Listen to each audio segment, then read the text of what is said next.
Dottie Lou has long been one of my most popular songs. Every band I play in wants to play it. Everyone who plays the song wants to meet Dottie. Today we'll break down the song and try to discover what makes it so popular. And we'll have a little chat with Dottie Lou Crisp herself, live and in person, and catch up with her and what she's been doing with herself for the past 30 years or so.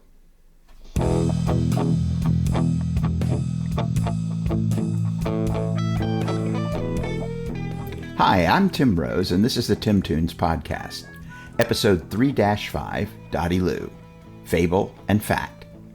In this episode, we'll dive into the song Dottie Lou and speak with the lady herself. So relax, take your shoes off, and settle back for the next 20 minutes or so.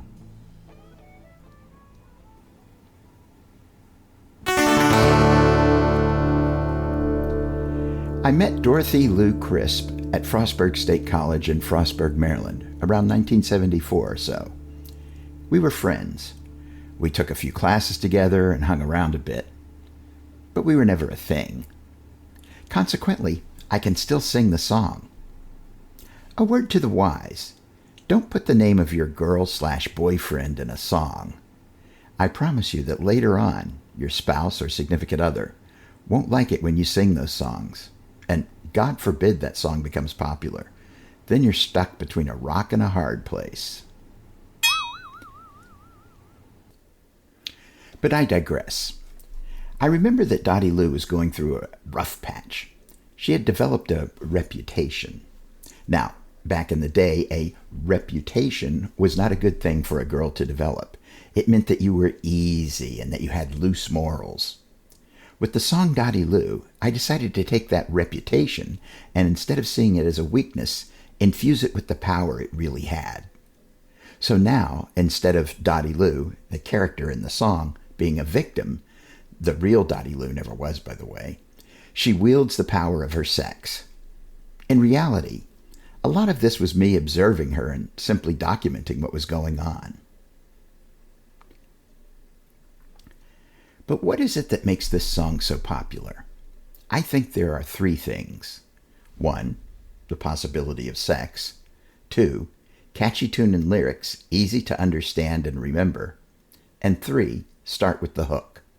Let's look at these in reverse order.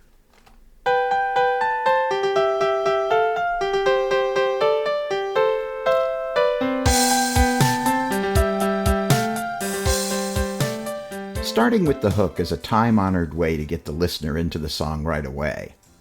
So, by beginning the song with the chorus, I go right into the hook.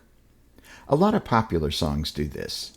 In fact, this was one of Frank Sinatra's techniques that subsequent music producers recognized and brought forward into rock and roll.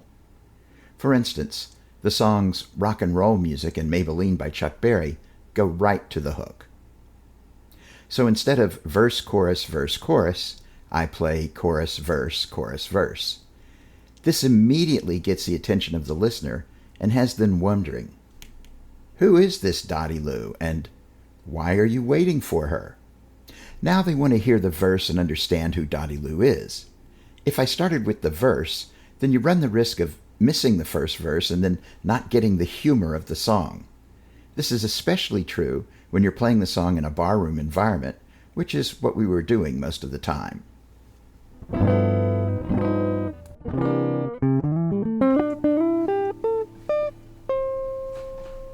At the time I wrote this song, I was listening to a lot of stride-influenced music. Redbone, Little Feat, Bonnie Raitt, Scott Joplin, and I loved that choppy wood rhythm guitar strumming style. This is what I mean by that.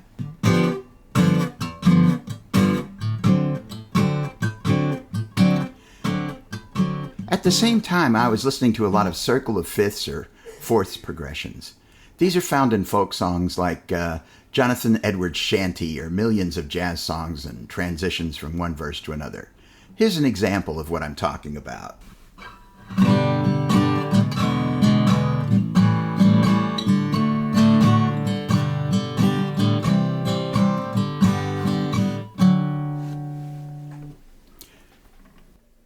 This stuff can be found all over my songs, especially the songs of this period. In fact, This song starts off on a G chord, then goes to an F sharp chord. What was I thinking? I think somehow the F sharp is a substitute for the fifth chord. Back to the root, and then I'm off to the circle of fourths mentioned before in the second half of the chorus. In fact, I use the same chord progression in the verse, only down an octave lower. Here, listen to the middle of the chorus with just the chords and the melody. Should I just stand at the bar, love, and talk until 2? Tell me, what do you want me to do, Dottie Lou? Now, listen to the verse with the same chords, played twice as long, but in the same order. She got the long brown hair and a slinky smile, and when she starts to shake it, Lord, she drive me wild. When you're stepping out with Dottie Lou, you're stepping out in style. Well, she'll make you feel like a man in just a little while. Oh, that's sweet. I didn't even realize that this was the case, the way these chords were constructed, until I did this analysis of the song.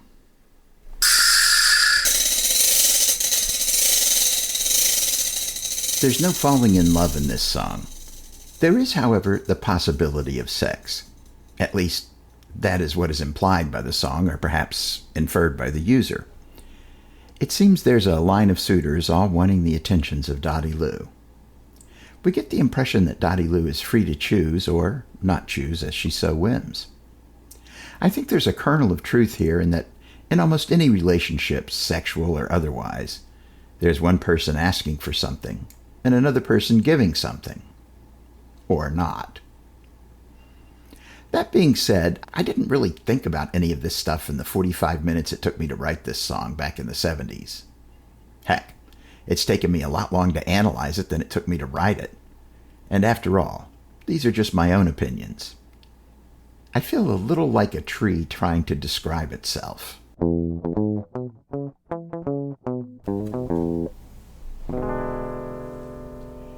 Okay, enough of my pontificating. Let's listen to the song and guitar-only version of Dottie Lou. I think this is the best version where you can hear the chords and the lyrics clearly.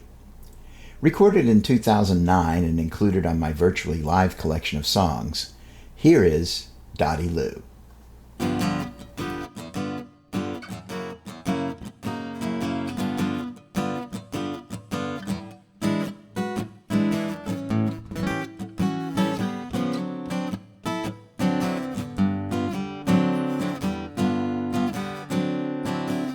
Dottie Lou, what do you want me to do, Dottie Lou? Should I just stand at the bar, love, and talk until 2? Tell me, what do you want me to do, Dottie Lou? She got the long brown hair and a slinky smile, and when she starts to shake it, Lord, she drive me wild. When you're stepping out with Dottie Lou, you're stepping out in style. Well, she'll make you feel like a man in just a little while. Oh, that's sweet, sweet little Dottie Lou. Come on, baby, what do you want me to do? Should I just stand at the bar and talk until 2? What do you want me to do, Dottie Lou? Well, you'll think she's not looking when you lay down your cards, but I can tell you, sucker, that she's looking hard. Well, you might look good, but you can't see far, and she's off before you know it in somebody else's car. Oh yeah, sweet little Dottie Lou. Come on, baby, what do you want me to do? Should I just stand at the bar, until 2? I said, now what do you want me to do, Dottie Lou? Well, some say she's been misguided, and others say she's hard to tame, but everybody gets excited when they mention her name. Well, the women all get indignant, and the men all go insane. But tell me, is sweet little Dottie Lou really the one to blame? Whoa, no! Oh, no, I really don't. I say I don't think so. Come on and tell me, what do you want me to do? What do you want me to do, Dottie Lou?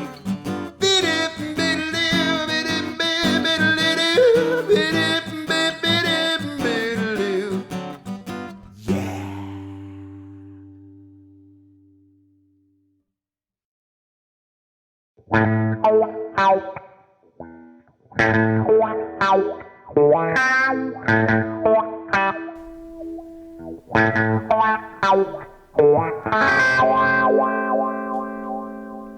met up with Dottie Lou in the summer of 2022 in Arlington, Virginia. We hadn't seen each other in at least 20 years as we sat down to have a nice chat. So this is Tim Rose, and this is the Tim Tunes podcast. And I'm here today with Dottie Lou Crisp. And how are you, Dottie? I'm doing great today, thank you. That's great. So Dottie, where are you from?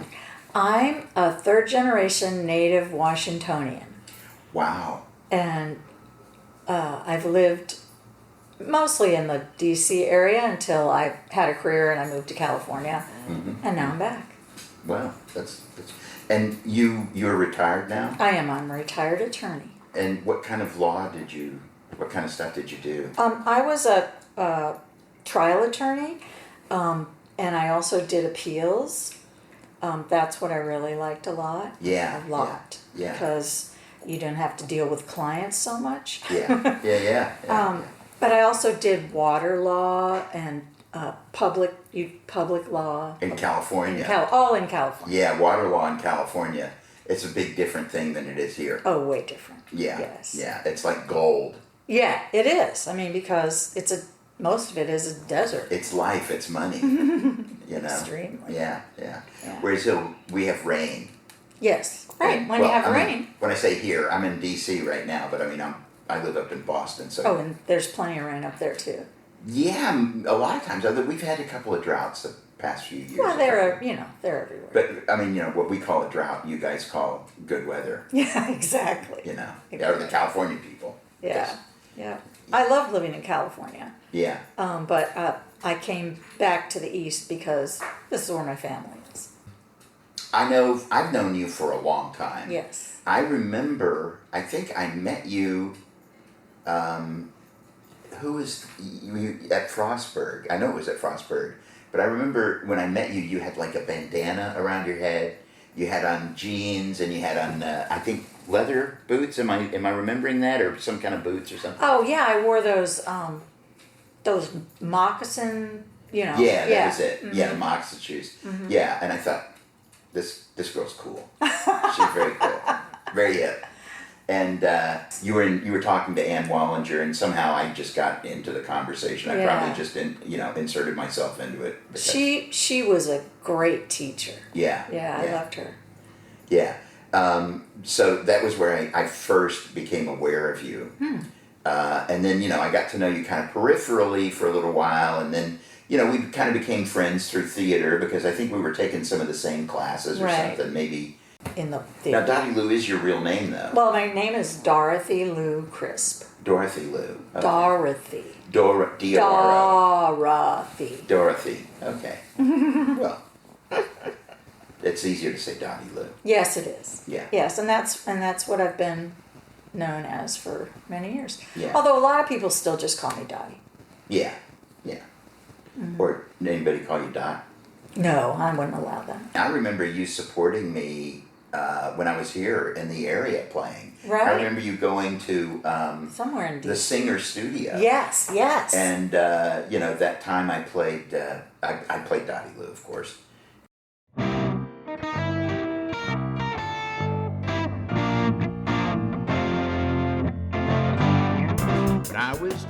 I remember at one point you taught me a certain skill that was very valuable to me in years to come.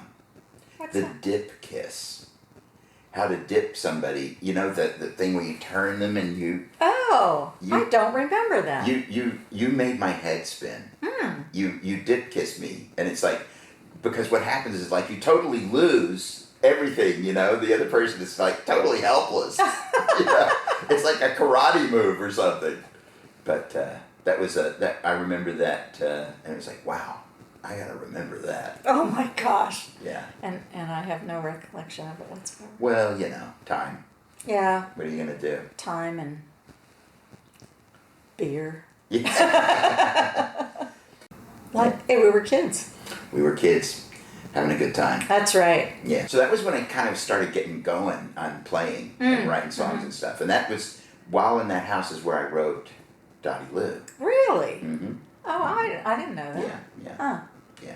I don't know what it was. Something precipitated it that made me, somebody said something about you, like was casting shade on you. And I thought, well, that's not nice. Mm. But they're just jealous, Ah. So then I wrote the song. Yeah. And I have to say that song has withstood the test of time. Really? Every band that I play it with loves it. Really? Yes, every band. It is a great song. Loves it. And every crowd loves it. It's one of those, I always thought it was like this super simple song until I tried to play it for other musicians. And they're like, what's the chord there? And it's like, it's not that, I mean, it's straightforward, but it's not, it's funny, like when you look at something and you get really into it and you think things are simple, and then somebody else comes to look at it and it's like, but they're not. Right. Don't you find, like, when you're trying to tell the story of your life? Yeah. Like that? Yeah. That, I've told people, who things about my life, and then it's like, oh, well, it didn't seem that complicated when I was going through it. Right. Yeah, so I guess it's the same way. I know, it's kind of weird. It's kind of weird. I think it's about any kind of thing that you study or you look at closely. You just assume after a while that everybody knows that. Exactly. And I think that's what happens with the internet, right? It's like people are like studying the internet and they just see the same, because it gets reinforced, you see the same thing over and over and over. You just think everybody thinks that way. Right. And everybody thinks the way that whatever they're looking at and, whatever's getting reinforced for them is. Yeah. So that's why it's so screwed up right now. Oh, yeah. Because they're like polar opposites. No, and nobody wants to hear what's going on in the other people's minds. Yeah, it's terrible. Yeah, it is terrible. Too bad. Those people are so messed up. But we're perfect. We're perfect. That's right. I always try to put that little, maybe this isn't what you think it is. Yeah.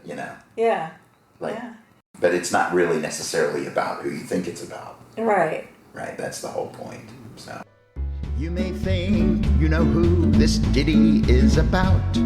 There is at least one person who you know like this, no doubt. But you better take that plank out from your own eye, my friend, and look at how you get your facts before casting aspersions. So yeah, your song it's famous. But I remember you supporting me when I was here in the area playing. Right. I remember you going to somewhere in the Singer Studio. Yes. And that time I played Dottie Lou, of course, and some of the other songs. But the one thing that really stays in my mind was when I played Fallen Angel, and I hit that last chord. That Picardy third, it comes out, it's all this negative, and then at the end it's positive kind of thing. And there was dead silence after I did that, and I thought, oh man, I've really fucked up. And then people were like, yeah, that was great. Yeah. Well, I just want to thank you for supporting me through that. Well, it's my pleasure, because I always loved hearing you sing. Yeah. Falling angel.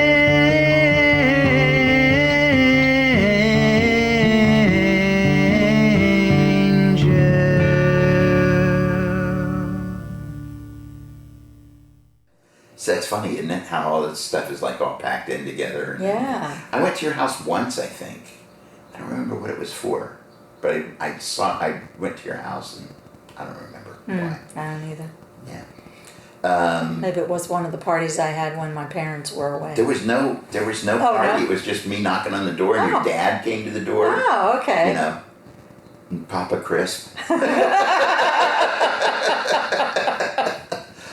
And he was probably very cordial. Yeah. Yeah. I don't know.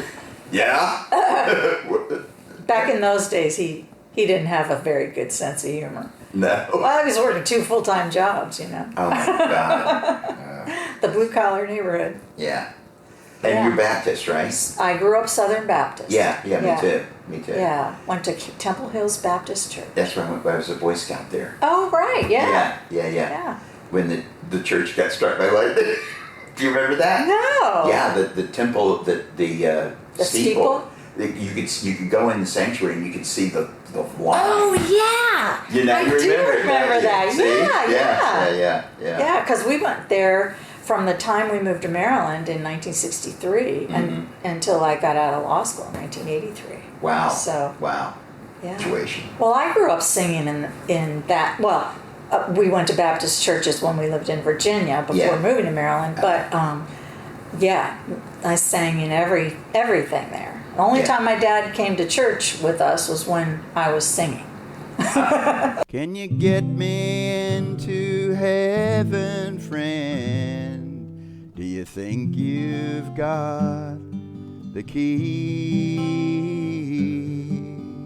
So, but yes, you Southern Baptist, that singing was like, you sang 5 hymns in a service. You know, that was the way it was. Yeah.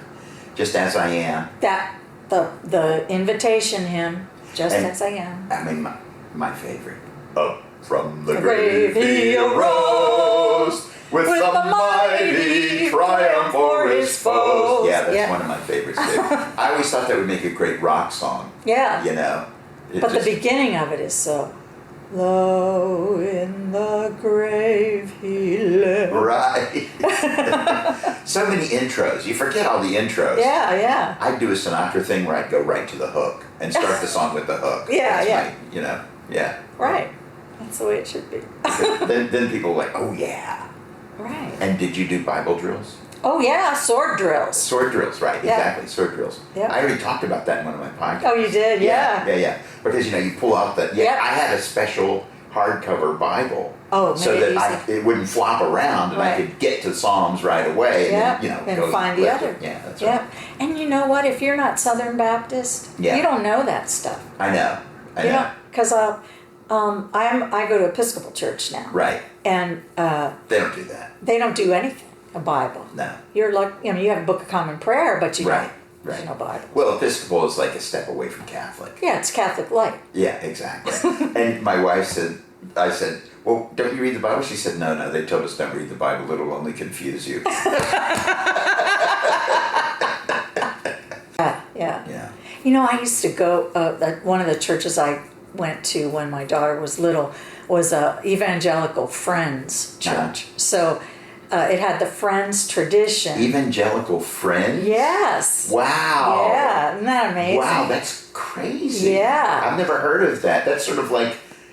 It's a niche. Yeah. But anyway, I was on the worship team there, and we would sing, and then sometimes just at the end of the song, we would just kind of vocalize, and it would just like be. It wasn't like we thought about doing it. It just that's so frenzy. Happened. That's such a Friends thing, isn't it?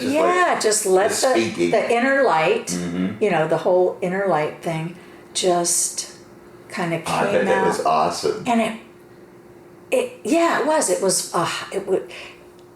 was like a high. It really was. Just your whole being just sort of came out of your mouth and your whole body, and I really enjoyed that. That was a spiritual experience, Yeah. And it was music. It was.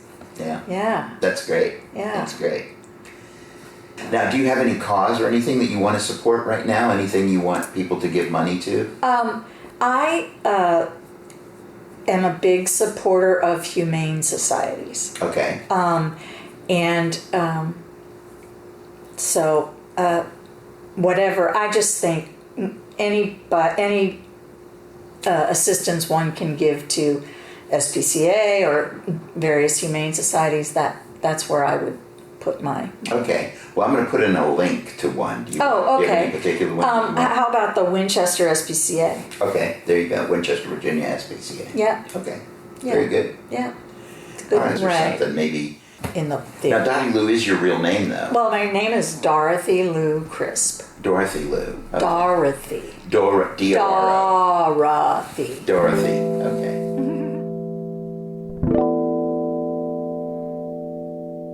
Okay, that about wraps it up. I hope you enjoyed this episode. Special thanks to Dottie Lou Crisp and to Inspector J at freesound.org for the use of his boing sound effect. By the way, if you want to listen to some of the songs from the last 2 seasons, and you don't want to have to listen to me prattling on, just go to tim-rose.com for links to stream all the music from the first 2 seasons.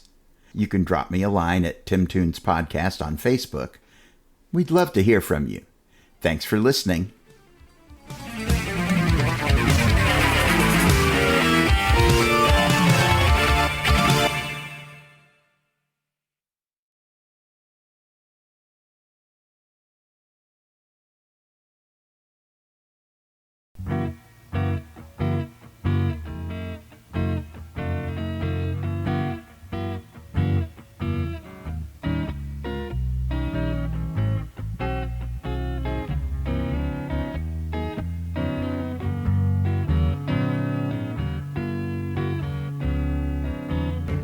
Dottie Lou, what do you want me to do, Dottie Lou?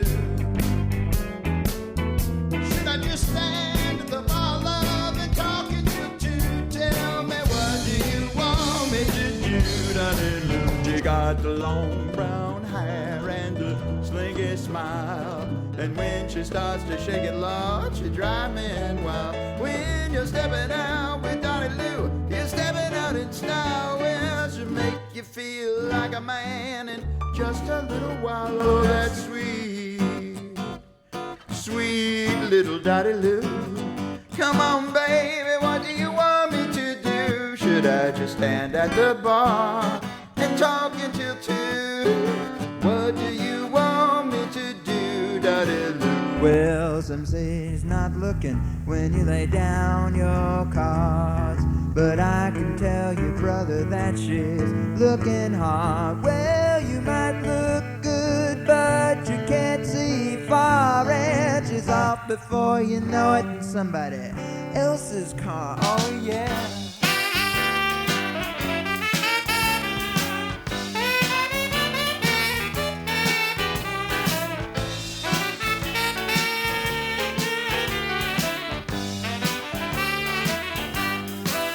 Well, some say she's been misguided, and others say she's hard to tame.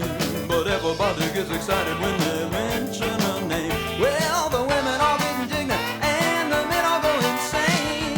But tell me, is sweet little Dottie Lou really the one to blame? Whoa, no! Oh, no, no, no, no. You know, I really don't. I say I don't think